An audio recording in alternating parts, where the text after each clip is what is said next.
Konnichiwa guys, kembali lagi dengan Ginosis dalam pembahasan alur cerita Boku no Hero Academia part ke-14. Di part sebelumnya beberapa siswa Yue tengah menjalani magang pahlawan. Mereka adalah Midoriya, Kirishima, Asui, Uraraka, dan Big Tree. Tanpa diduga-duga ternyata masing-masing kantor tempat siswa Yue magang sedang merencanakan operasi bersama-sama, yaitu membengkuk organisasi Shiheisaki pimpinan Overhaul. Karena organisasi tersebut dicurigai menggunakan bakat seorang anak bernama Eri untuk memproduksi obat berbahaya yang dapat menghilangkan kuir seseorang.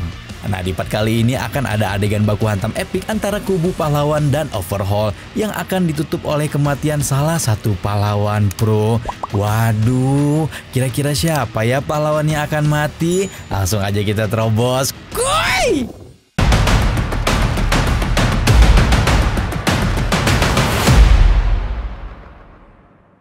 Ternyata Tamaki telah memasukkan racun gurita ke dalam serangan terakhirnya sehingga 3 anggota Shiheisaki tidak akan bisa bergerak untuk beberapa waktu.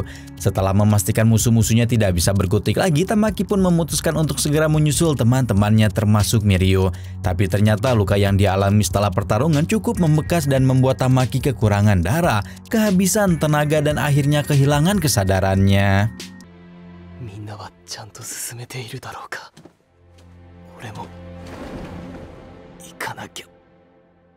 Sementara itu, rombongan pahlawan masih berusaha keras menemukan jalan kembali menuju lorong utama bawah tanah untuk mencari kamar di mana Eri disekap. Keadaan mulai tidak stabil karena perhatian Mimik teralihkan dengan pertarungan 3 peluru kematian, sementara Aizawa semakin menyadari rahasia di balik Quick Mimik dan berusaha mencari tubuh aslinya. Sayangnya manajer Shiheisaki itu berhasil menyadari rencana Aizawa dan langsung menargetkan wali kelas 1A itu untuk dipisahkan dari rombongannya dan dipaksa untuk bertarung sendirian dengan penjahat lain. Tapi tiba-tiba...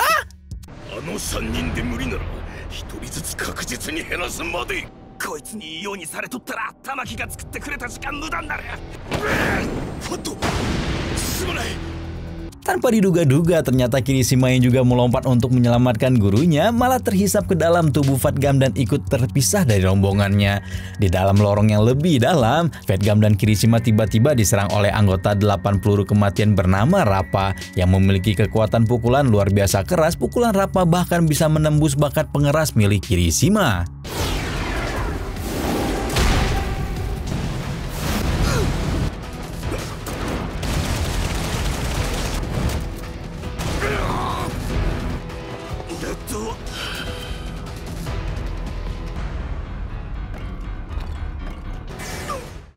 Lebih buruknya lagi, ternyata Rappa tidak menyerang sendirian melainkan didampingi Tengai, seorang dengan quick berupa barrier yang dapat bisa mementalkan serangan apapun. Kombinasi bakat Rappa dan Tengai bisa melengkapi sehingga Fatgam dan Kirishima sangat sulit mencari celah di antara mereka berdua. Apalagi setelah Kirishima terkena serangan pertama Rappa, tulang-tulang tangannya langsung retak dan membuatnya terkejut setengah mati hingga tidak bisa bergerak. Karena Kirishima tidak bisa bergerak, Fatgam pun akhirnya harus bertarung sendirian dan menerima serangan peluru yang terus dilancarkan oleh Rappa.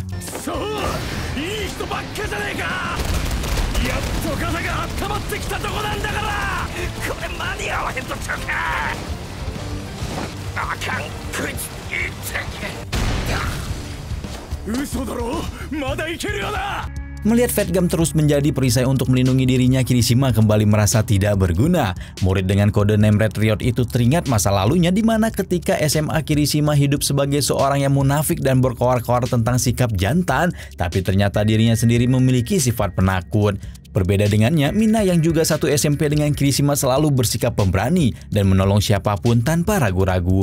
Apalagi setelah itu Kirishima melihat bayangan pahlawan favoritnya alias Crimson Riot yang bersikap dengan jantan dan tidak takut mati untuk melindungi orang lain. Karena itulah Kirishima kembali berusaha mengendalikan dirinya karena dia tidak ingin kembali menjadi sosok pengecut, dan karena itulah Kirishima harus bergerak untuk menyelamatkan Fatgam. Hingga akhirnya...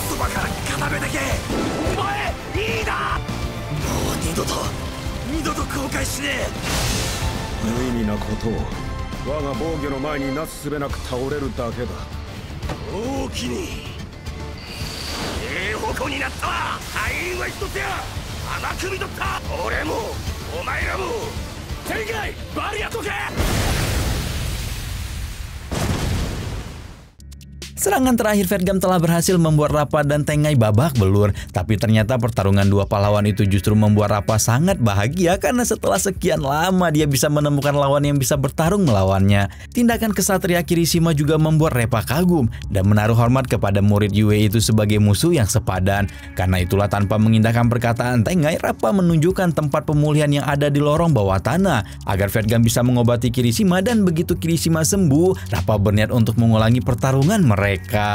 Sementara semakin banyak bidak-bidak Shigesaki yang tumbang, kini Overhaul tidak memiliki pilihan selain menggunakan anggota sementara yang dia dapatkan dari kesempatan bersama Shigaraki Tomura. Ya, setelah bernegosiasi, Shigaraki bersedia memberikan dua anggotanya kepada Overhaul. Dua anggota itu adalah Toga dan Twice.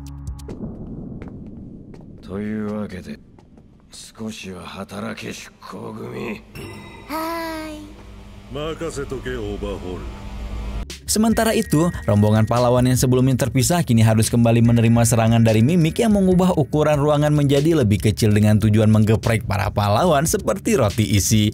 Tapi untungnya dengan bantuan bakat penguncian Rock Lock dan kekuatan Super One for All, rombongan pahlawan berhasil menahan himpitan Quick Mimik dan terus membobol jalan untuk menemukan Eri.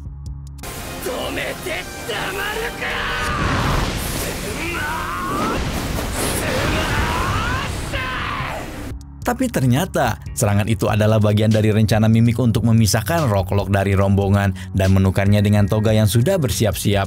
Toga yang sudah menyerang Rock Lock dan meniru wujudnya mengaku bahwa Rock Lock yang asli adalah musuh yang baru saja menyerangnya. Namun saat mengamati Rock Lock asli yang terluka, Aizawa mulai merasa ada yang aneh. Sehingga wali kelas 1A itu langsung mengaktifkan quick penghapus bakatnya hingga akhirnya...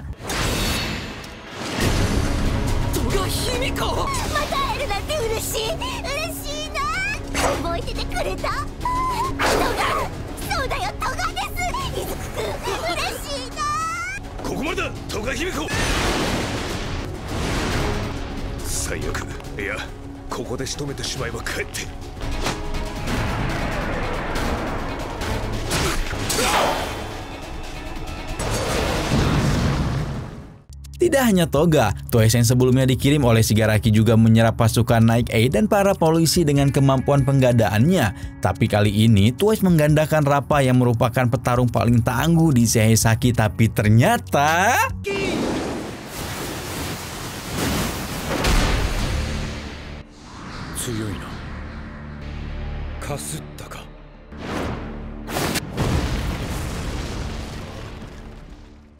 Setelah dikalahkan begitu mudah oleh Night A, Toga yang kembali bergabung dengan Twice langsung menjelek-jelekan aliansi penjahat karena tidak mampu memberikan bantuan lebih cepat.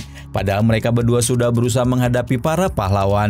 Toga bahkan membawa-bawa kematian Magni dan menunjukkan betapa besar perjuangan Twice untuk bekerja sama dengan Overhaul. Tapi kemampuan Zakuza ini terlalu payah hingga hampir tidak berguna. Kata-kata konfrontasi yang dikeluarkan Toga bukanlah tanpa alasan. Ternyata ini merupakan bagian dari rencana Shigaraki yang dengan sengaja mengirim dua bawahannya agar seolah-olah mendukung Shigesaki. Padahal aslinya Shigaraki tidak memiliki niat sama sekali untuk bekerja sama dan membantu Overhaul. Toga dan Twice dikirim hanya untuk membuat para Yakuza terlena dan mencari waktu paling tepat untuk menyerang mereka dari belakang. Karena itulah saat ini pun Toga dengan sengaja memanas-manasi Mimik agar mengeluarkan kekuatannya tanpa kendali. Hingga akhirnya...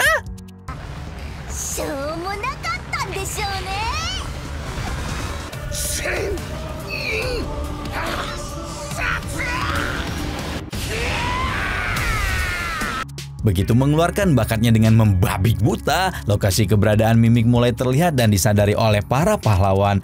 Itulah yang sebenarnya dirancanakan oleh Twice dan Toga, yaitu memanfaatkan para pahlawan untuk mengalahkan Mimik. Dan benar saja setelah lokasinya diketahui, Aizawa langsung menggunakan penghapusan bakatnya dan Mimik pun dapat ditangkap.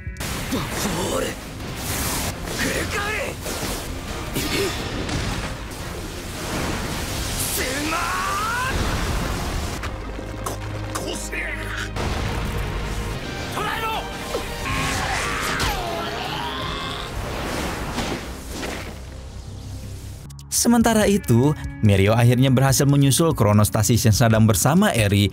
Meskipun Overhaul tidak begitu menyangka jika Mirio mampu melakukannya, tapi pimpinan si Heisaki itu berusaha mengendalikan diri dan segera mengirim dua bawahannya, yaitu Nemoto yang memiliki bakat pengakuan dan Sakaki yang memiliki bakat orang mabuk untuk menghadapi Mirio. Tapi ternyata Mirio mampu mengalahkan dua anggota 8 peluru kematian itu dengan sangat mudah hingga akhirnya...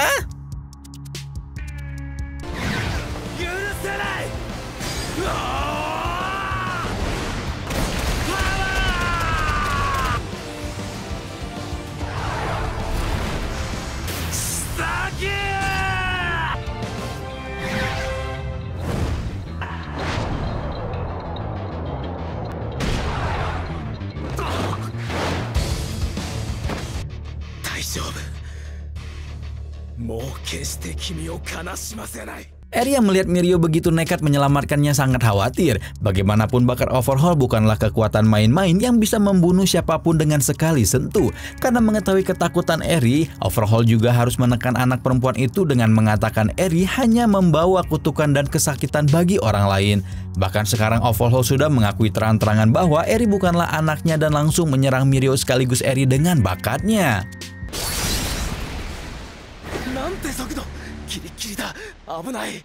Meskipun Eri bersama Mirio, tapi tampaknya pimpinan Yakuza itu tidak peduli sama sekali jika anak itu terluka. Barulah Mirio tahu bahwa selama ini Overhaul sepertinya telah membunuh dan menghidupkan Eri berkali-kali demi menyelesaikan obat penghilang bakatnya.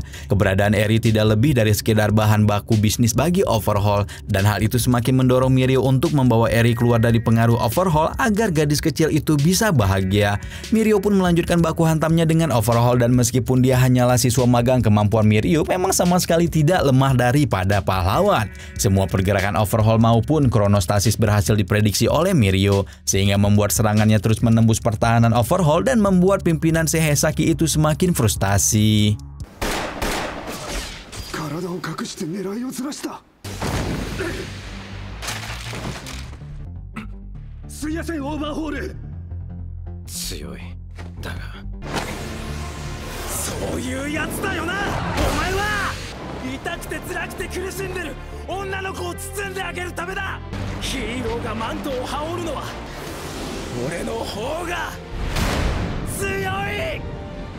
Overhaul merasa kondisinya semakin terpojok hingga ingatan-ingatan tentang masa lalunya muncul.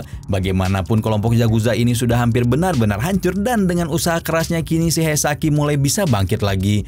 Overhaul tidak mungkin membiarkan semua usaha yang telah dia lakukan hancur begitu saja karena campur tangan para pahlawan. Di saat yang sama, Nemoto yang Mirio kira sudah tidak sadarkan diri ternyata masih bangun dan berusaha menolong tuannya. Dalam kondisinya yang terpojok itulah akhirnya Overhaul membuat keputusan besar, yaitu menggunakan salah satu dari 5 obat penghapus bakat yang sempurna untuk menghadapi Mirio yang hingga sekarang hampir tidak terkalahkan. Berbeda dengan obat penghilang bakat yang beredar di pasaran, 5 obat yang diberikan Overhaul saat ini mampu menghapus bakat orang untuk selama-lamanya. Nemoto langsung memutar otaknya bagaimana cara memastikan peluru penghilang bakat bisa mengenai Mirio tanpa memberinya waktu untuk menggunakan bakat penembusan. Nemoto pun mengarahkan tembakan obat penghilang bakatnya kepada Eri, dan akhirnya...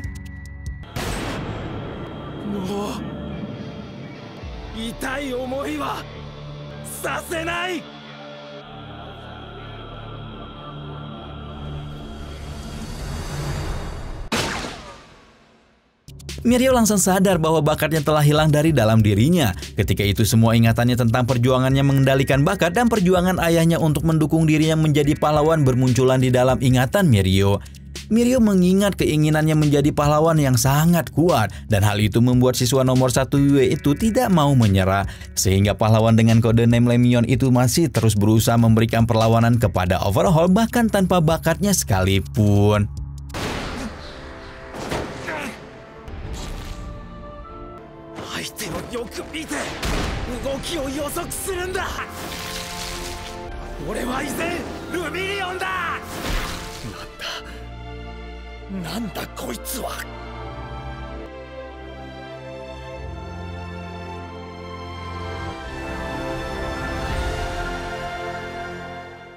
Tapi ternyata perbedaan manusia biasa dan manusia berbakat memang tidak bisa dipungkiri membuat Mirio tidak mampu mengimbangi serangan Overhaul.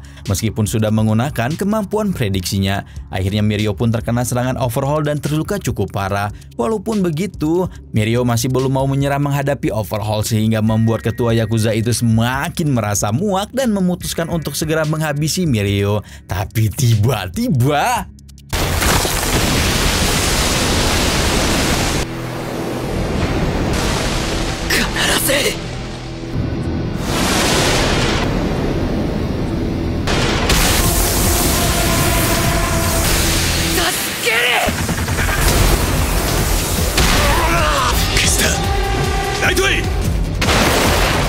tidak menunggu lama setelah para pahlawan muncul, Aizawa berhasil menghapus bakat Overhaul dan menempatkan pemimpin Yakuza itu dalam posisi terjepit.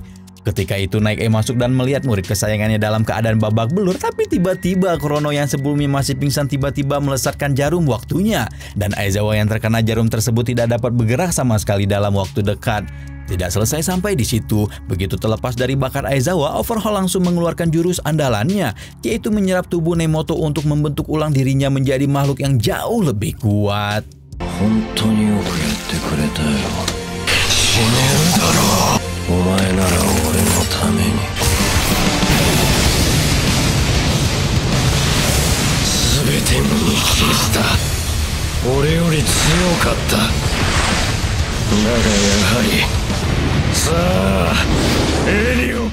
Pemimpin Seihesaki itu mengakui jika Mirio lebih kuat darinya, tapi sayangnya karena nekat ikut campur dalam urusannya, kini calon pahlawan muda itu harus kehilangan bakat selama-lamanya. Mendengar itu Midoriya merasa sangat kesal sekaligus bersalah karena tidak bisa datang lebih cepat dan membantu seniornya. Midoriya juga berusaha melawan Overhaul sebagai ganti Mirio yang sekarang telah kehilangan bakatnya. Tapi ternyata ada orang yang lebih marah daripada Midoriya, yaitu Naik. Jadi Naik meminta Midoriya mengamankan Mirio dan Eri lebih dulu sementara dirinya akan menghadapi Overhaul.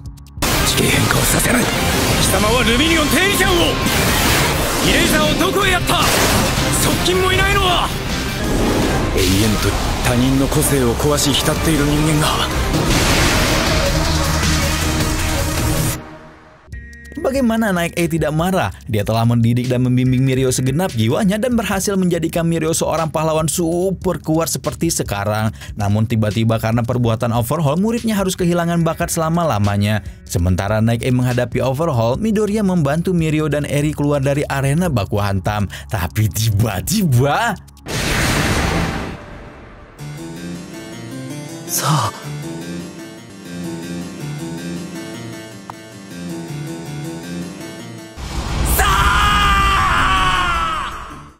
melihat Naik dilukai hingga separah itu, Midoriya benar-benar tidak bisa menahan kemarahannya kepada Overhaul. Akhirnya Midoriya kembali terjun ke medan perang sampai meningkatkan akumulasi One for All hingga 20%. Meskipun tubuhnya terasa remuk dan mengeluarkan One for All segitu besarnya, Midoriya berusaha keras menahan rasa sakit karena itu adalah satu-satunya cara mengalahkan Overhaul dalam wujud barunya.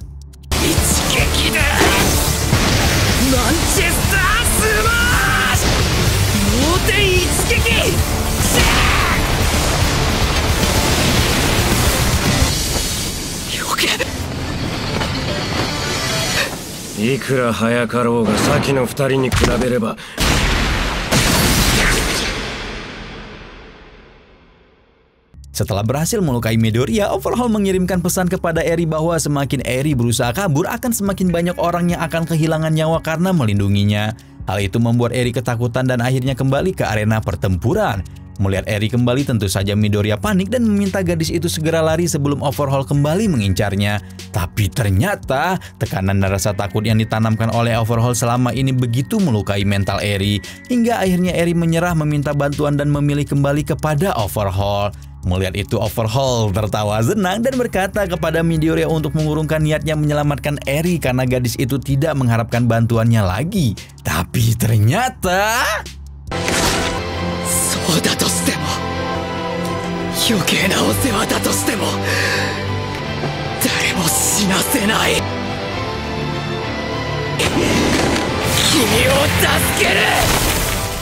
Sementara Midoriya masih bertarung habis-habisan dengan Overhaul, komplotan aliansi penjahat kembali melakukan sesuatu untuk menggagalkan rencana Haisaki.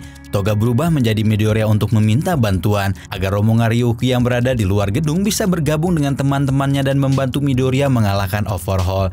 Jadi Ginosis perjelas dulu di sini ya, bukannya aliansi penjahat itu membela pahlawan, tapi mereka memiliki tujuan merebut obat buatan Overhaul dan berusaha memanfaatkan pahlawan untuk membantu aliansi mencapai tujuan itu.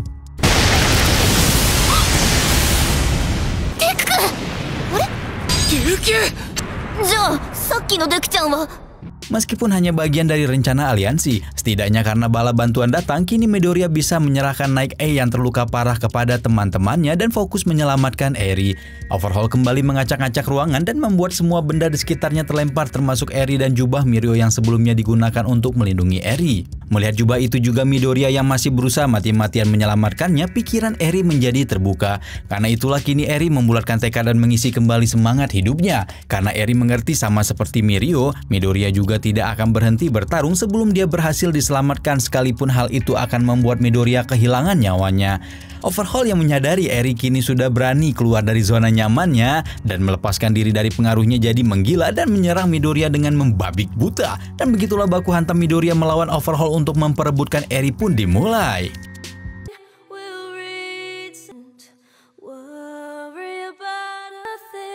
Eri-chan! Yaisuke! 助けろ！エリちゃん！絶対にあの時話してしまったってよ！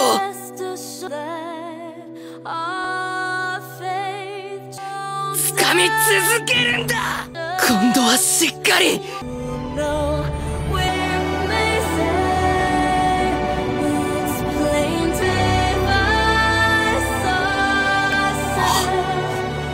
離さないよ！ 空中じゃ身動きが離さない。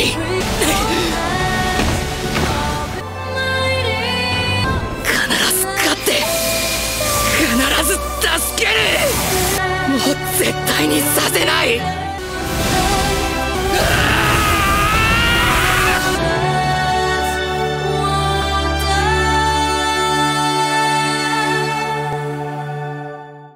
Tiba-tiba Midoriya bisa bergerak dengan sangat cepat dan menghilang dari hadapan Overhaul dalam sekejap. Ternyata Midoriya baru saja mendapat efek dari bakat Eri dan dapat mengeluarkan kekuatan One for All 100% tanpa terluka.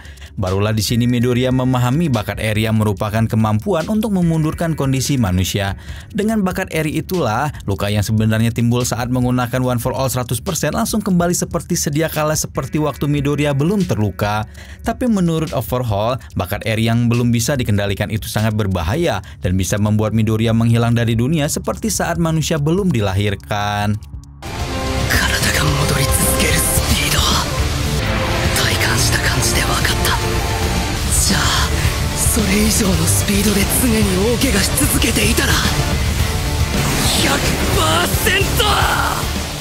Dengan meminjam bantuan Eri, Midoriya berniat mengalahkan Overhaul yang telah berubah wujud ke bentuk yang lebih kuat dengan kekuatan 100% One for All. Tapi ternyata masalah belum berhenti, karena tiba-tiba Night A yang masih bersama rombongan Ryuko mengatakan bahwa dia telah melihat masa depan dan menurut penglihatannya, Midoriya akan terbunuh oleh Overhaul.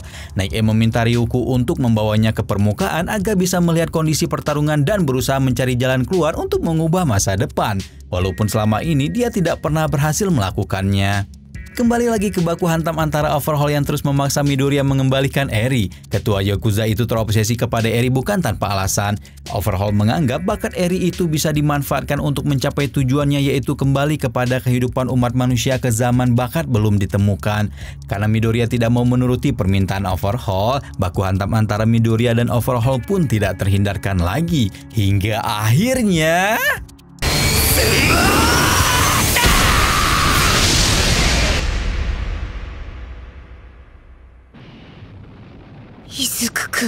Pertarungan berjalan sangat sengit, di mana Midoriya mengeluarkan 100% One for All dan Overhaul terus mengerahkan kekuatan wujud baru yang dikombinasikan dengan bakat bongkar pasang miliknya. Kini Midoriya sadar bahwa kekuatan Eri mengalir tidak terhenti dalam dirinya dan membuatnya cukup kesakitan. Namun Midoriya tidak menyerah dan terus fokus menghantam Overhaul dengan One for All miliknya hingga akhirnya...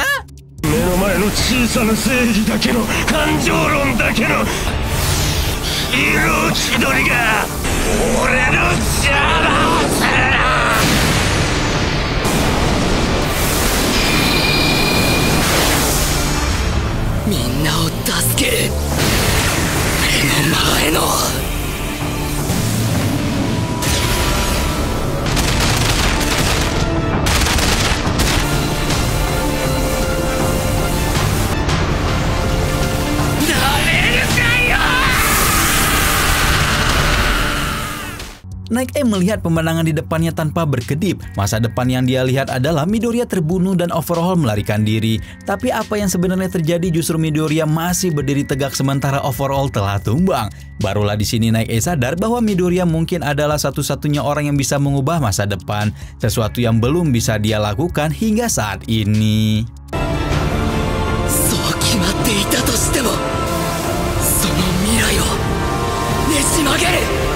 Midoriya memang berhasil mengalahkan Overhaul, tapi ternyata luapan kekuatan Eri belum reda dan justru semakin terkendali. Eri juga sadar diri dan berusaha menghentikan bakatnya karena sekarang kekuatan Eri yang mengalir dalam tubuh Midoriya justru membuat murid Yue itu kesakitan setengah mati.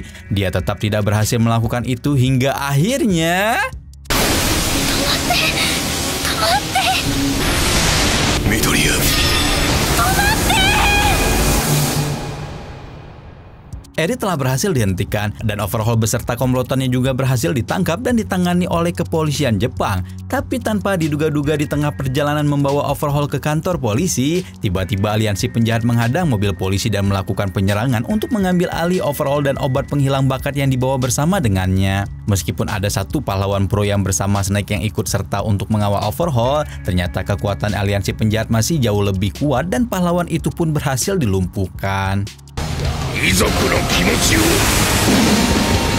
えたことはないのか。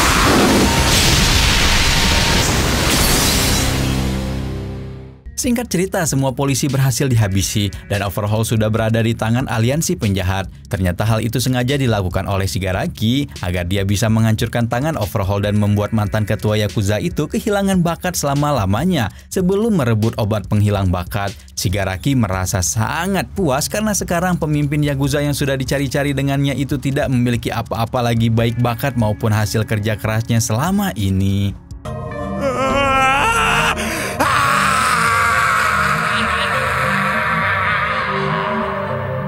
Setelah itu, semua orang yang terluka segera dibawa ke rumah sakit terdekat untuk mendapatkan perawatan. Aizawa mengabarkan bahwa dari semua orang yang terluka parah, tidak ada orang yang terancam nyawanya, termasuk Eri walaupun gadis itu masih belum sadarkan diri dan terus berada dalam kondisi demam tinggi sejak pertempuran terakhir.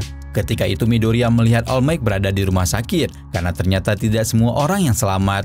Night-A yang mengalami luka tusuk besar di area perut yang membuat organ dalamnya hancur terus mengalami penurunan detak jantung, dan bahkan recovery pun sudah angkat tangan tidak mampu menyembuhkan luka-luka Night-A. Hanya menunggu waktu saja sampai mantan rekan All Might itu menghembuskan napas terakhirnya. Akhirnya setelah sekian lama, All Might dan Night-A kembali bertemu. All Might merasa sangat malu, sedih dan hancur melihat rekannya berada di ambang kematian.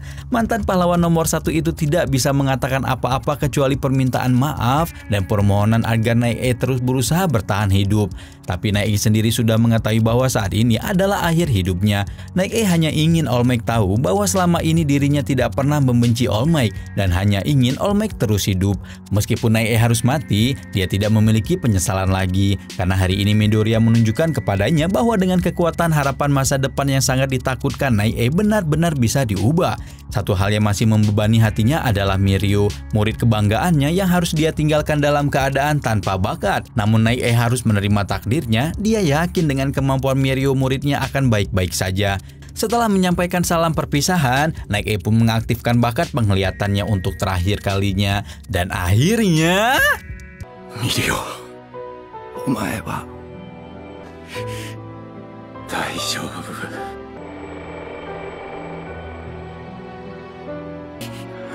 誰より立派なヒーローになってる。だから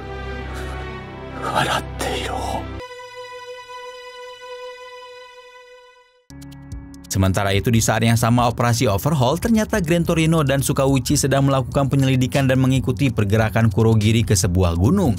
Awalnya mereka berniat menangkap Kurogiri, tapi ternyata di gunung tersebut hidup seorang monster yang bernama, baca aja ya, yang merupakan abdi setia All for One. Meskipun berhasil menangkap Kurogiri, Gran Torino menyadari bahwa kekuatan monster itu sangatlah besar dan berhadapan dengan monster itu adalah pilihan terburuk yang akan dihadapi oleh para pahlawan.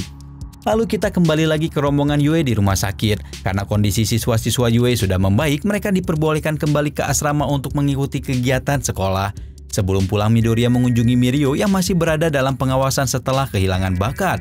Niatnya sih ingin memberikan suntikan moral, tapi ternyata kakak kelasnya itu justru dalam keadaan yang sangat bersemangat dan justru melakukan latihan fisik di kamarnya. Midoriya desu. Shirei shimasu. Aisa! こんなにも元気なのに。おはよう、緑谷くん。なんか俺だけもう一日様子見入院だって。ちっくしょー。 Mirio berusaha tegar dan bersemangat bukan tanpa alasan. Meskipun dia baru saja kehilangan bakat dan gurunya di saat yang sama, Mirio ingin pesan terakhir naik bahwa seorang pahlawan sejati harus terus tersenyum apapun kondisinya. Apalagi jika Mirio bersedih, pasti Eri akan semakin merasa bersalah dan kembali menutup diri. Melihat itu, perasaan Midoriya sangat terguncang. Sebelumnya dia telah mendengar bahwa dalam kondisi tanpa bakat pun Mirio terus berusaha melindungi Eri dengan mempertaruhkan nyawanya. Menurut Midoriya, sikap seperti itu sangatlah luar biasa, dan pewaris One for All itu jadi kepikiran untuk memberikan One for All kepada Mirio sesuai kehendak Nae. Tentu saja niat Midoriya ditolak mentah-mentah oleh Mirio. Bukan hanya karena tidak ingin Kohai Nai-nya berada dalam kesulitan, Mirio juga mendapat kabar dari Aizawa tentang bakat memundurkan kondisi manusia dari yang dimiliki oleh Eri. Setelah itu Mirio langsung mendapatkan harapan baru untuk meminta bantuan Eri mengembalikan kondisinya sebelum kehilangan bakat ketika gadis itu sudah cukup stabil. もしそれが叶わなくても、個性が戻るまで遊泳は休学することになるだろうけど、元通りになれるよういろいろやってみる。 Singkat cerita, setelah mengikuti beberapa pemeriksaan di kepolisian Jepang tentang kasus overhaul, Midoriya, Kirishima, Aisu, dan Uraraka kembali ke asrama sekolah dan langsung disambut dengan seruan khawatir satu A-Squad. Magang kali ini memang bisa dibilang memberikan tekanan mental yang besar bagi Midoriya dan kawan-kawan. Apalagi tidak seperti serangan penjahat sebelumnya, kali ini mereka benar-benar melihat seorang pahlawan pro mati di hadapan mereka semua. Meskipun begitu, Midoriya berusaha meyakinkan temannya agar mereka baik-baik saja dan siap melanjutkan kegiatan sekolah seperti sedia kala, serta meningkatkan kekuatan agar menjadi pahlawan hebat di masa depan. それぞれ一人の時間をかみしめた。いろんなことが起こったのは分かってて、霧島くんたちの状況は少し聞いただけだったけど、いや、いろんなことが起こりすぎて、なかなか寝つけなかった。 Tidak hanya Midoriya yang ingin terus melaju dan menjadi pahlawan hebat, dua siswa kelas 1A yang sebelumnya tidak lulus ujian lisensi sementara alias Bakugo dan Todoroki juga dengan semangat menyambut ujian ulang lisensi sementara yang akan segera dilaksanakan. Dalam ujian ulang ini, mereka berdua akan didampingi oleh Present Mic dan All Might karena Aizawa harus menjaga Eri di rumah sakit. Sampai di gedung ujian, rombongan Yue sudah disambut oleh kehadiran Endeavor dan siswa-siswa SMA Shinkensu yang juga akan menjalani ujian akhir. Pertemuan antara Yue dan Shinkensu ternyata membawa percecokan dan perseteruan di tengah lorong gedung ujian. Hal itu membuat Mera dan geng Orca yang menjadi penanggung jawab ujian memutuskan untuk memberi pelajaran tambahan bagi keempat siswa itu.